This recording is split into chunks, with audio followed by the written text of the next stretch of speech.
ఊళ్ళో కానీ నీకేం తక్కువ మాకేం తక్కువ గల్లీలా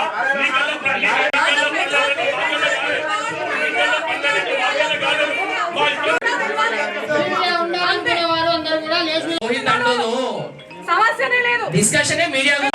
నీ ఒపీనియన్ నువ్వు చెప్పు కదా. మా ఒపీనియన్ ఆ ప్రభుత్వము మెజార్టీ ఉందని దొంగ జీవోలు తీస్తేనే ఆ ప్రభుత్వాన్ని ఇంటికి పంపించింది ప్రజలు.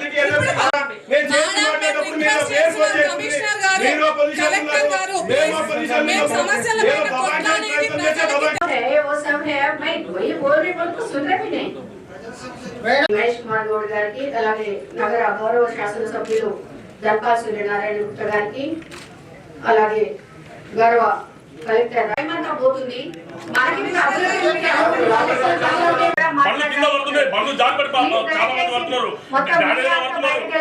ఎవరు చెప్పుకోవాలి చెప్పండి మీరు. ఉందా మీడియా ఉంటేనే కరెక్ట్, మాకు లేకుండా బయట ఆడతాం. ఎగ్జాక్ట్లీ మగంగా చెప్పింది చాలా గల్ల ఎంత ప్రాబ్లం మాకు మీకు తెలియదమ్మా. అర్థమైందా? ప్రాబ్లం ఎవరో చూసినా తెలుసుంటారు ప్రాబ్లాలు. స్వాగతం. ఇక్కడికి విచ్చేసిన కలెక్టర్ గారికి, కమిషనర్ గారికి, మేయర్ గారికి, కార్పొరేటర్స్ అందరికి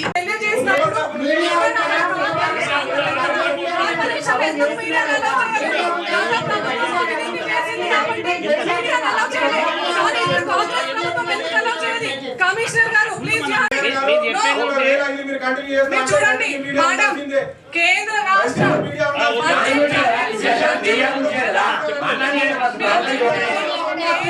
क्योंकि निजामाबाद की तरक्की के लिए हमको सोचने की जरूरत है। मैं उम्मीद करता हूँ तमाम ही कारपोरेटर अपने कलेक्टर साहब बंदे मेयर गाరికి కార్పొరేటర్స్ అందరికి కలెక్టర్ గారికి కమిషనర్ గారికి నాతో పాటు అర్బన్ ఎమ్మెల్యే సూర్యనారాయణ గుప్తా గారికి డిప్యూటీ మేయర్ గారికి అందరికీ నమస్కారం. నేను ఎమ్మెల్సీ అయినా మొదటిసారిగా సమావేశానికి వచ్చాను. మీకు కాంగ్రెస్ పార్టీ తరఫున మేయర్ గారికి మీకు అందరికీ కూడా అభినందనలు. ఇప్పుడు వచ్చిన సమస్య పైన ప్రెస్ మీడియా అనేది చాలా చోట్ల కవరేజ్ చేస్తున్న సందర్భం ఉంది. మీరు గవర్నమెంట్ జీవో అయితే అంటున్నారో మీరు దయచేసి ఒక రిజల్యూషన్ చేయండి. నెక్స్ట్ మీటింగ్కి మెజారిటీ తీసుకొని నెక్స్ట్ మీటింగ్కి మీడియా అలో చేసే విధంగా మీరు రిజల్యూషన్ చేస్తే let it get forward to గవర్నమెంట్లో ఆ జీవో రివర్స్ చేసే విధంగా మనం ప్రయత్నం చేద్దాం.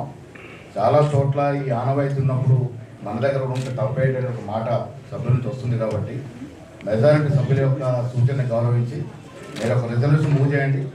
రిజల్యూషన్ ఒకవేళ పాస్ అవుతే డెఫినెట్గా గవర్నమెంట్కి మూవ్ చేసి ఆ జీవోని రివర్స్ చేస్తున్న విధంగా తదుపరి మీటింగ్లో ప్రెస్ అలర్ట్ చేసే విధంగా జీవో ఒకవేళ తీసుకురాకపోతే ఆ విధంగా మనం ప్రయత్నం చేస్తామన్నమాట మీకు మీ ద్వారా సభ్యులందరూ కూడా రిక్వెస్ట్ చేస్తాము.